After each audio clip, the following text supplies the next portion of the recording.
just after midnight. 30th March 2016. Stafford Street, Kingswood, Western Sydney. A man steps outside his home. He has just told his girlfriend he is going to meet a friend. He walks to his own driveway. 6 gunshots. Neighbours hear the tyres of a vehicle screech away into the night. Paramedics arrive. They try everything. He cannot be revived. He dies on the footpath outside his own home. The man who just shot him was a former member of the same club he had given his life to. The Rebels Motorcycle Club, the organisation whose patch he wore, whose colours he carried, whose enemies he faced. His name was Michael Scott Davey, known as Mick, known as Ruthless, senior member and enforcer of the Rebels, the largest outlaw motorcycle club in Australia. The man everyone in Western Sydney's criminal world was afraid of died in his own driveway because someone in his own world decided he had to. Thank you for watching our video. Don't forget to hit subscribe to support us. That single tap keeps us going and gives us the motivation to keep making the next one. Now, let's go back to where Mick Davey begins. Michael Scott Davey was born in 1985. He grew up in Western Sydney, the same geography that produced Brothers for Life, the Comancheros, and the specific kind of criminal ecosystem that this series has now documented across dozens of investigations. He joined the Rebels Motorcycle Club, Australia's largest outlaw motorcycle organisation, with more than 70 chapters and over 1,000 members at its peak. He rose to become a senior member and enforcer, the man the club called when a debt needed collecting, when a message needed sending, when someone needed to understand that the rebels were not negotiating.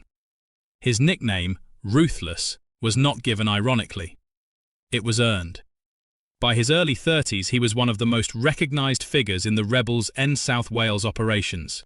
His friend and fellow Rebels member, Mark Easter, Sergeant-at-Arms of the club, had been shot dead and his body dumped off the Pacific Highway north of Sydney in June 2015. 9 months before Mick Davey was killed, 2 senior Rebels figures, shot dead 9 months apart. The pattern was already visible before the night on Stafford Street.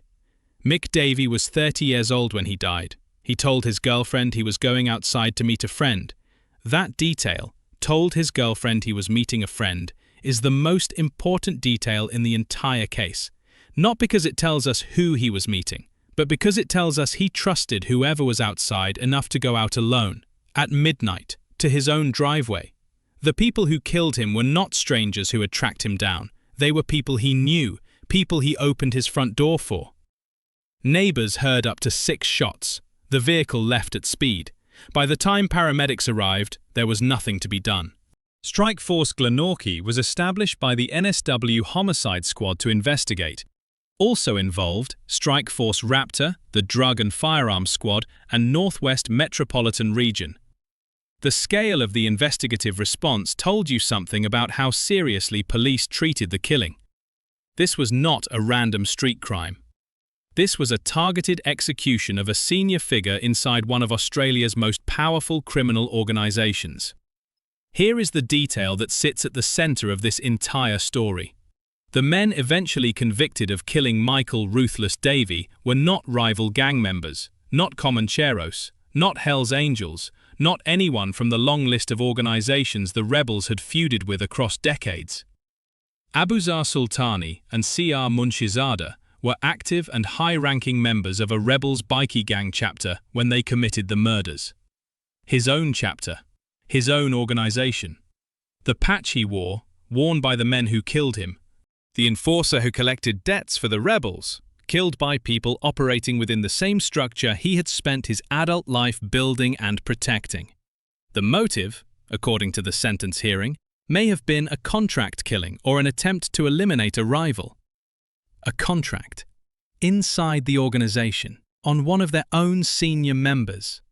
The man described by his own father as the victim of a cowardly, aggressive and sickening murder. And his father's words to Munshizada at the sentence hearing cut through everything else in this case.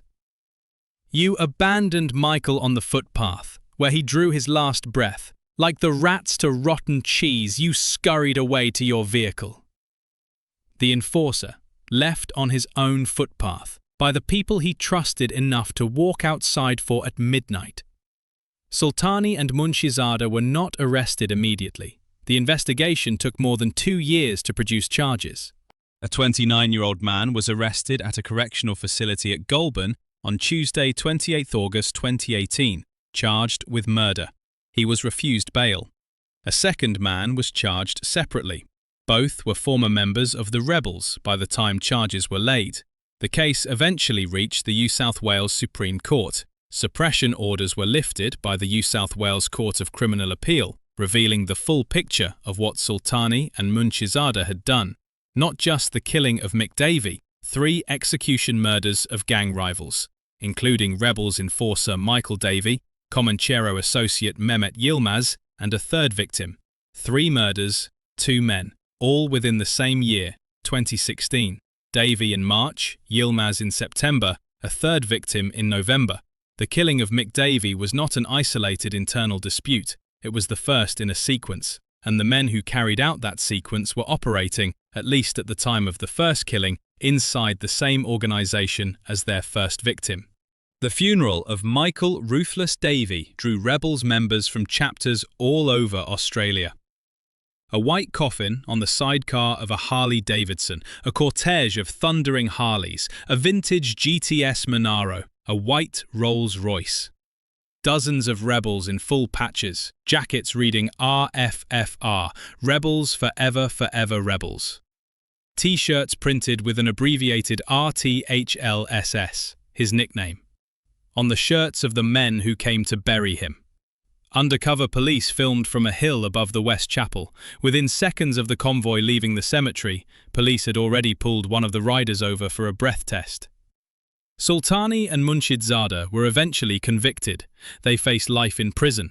The $200,000 reward that had been offered for information leading to convictions in the killing of Mick Davey has not been publicly confirmed as paid out. The man who shot him, the trigger man, was identified as part of the investigation. The full sentencing outcomes for both men are subject to ongoing proceedings. Here is what the death of Michael "Ruthless" Davey actually shows. A man who spent his adult life as an enforcer. A man whose job was to make sure other people paid their debts and faced consequences for crossing the rebels, was killed by people inside the same organisation. He walked to his own driveway because he trusted who was outside. That trust, built across years of shared membership, shared risk, shared identity, was the thing that made the ambush possible. The organisation he served could not protect him. The patch he wore could not protect him. The reputation that made him feared across Western Sydney's criminal landscape could not protect him from the people who already knew exactly where he lived and exactly when he would come outside. For our community, the lesson is not about outlaw motorcycle clubs specifically. It is about what happens when the only structure a person belongs to, the only community that claims loyalty to them, is the same structure capable of deciding their death. The rebels buried Mick Davey with Harleys and full colours and T-shirts bearing his nickname. The men who killed him wore the same patch. Both things are true, and neither one cancels the other. What do you reckon? When the most feared enforcer in Western Sydney's criminal world is killed by the people closest to him, what does that tell us about what loyalty in that world actually means?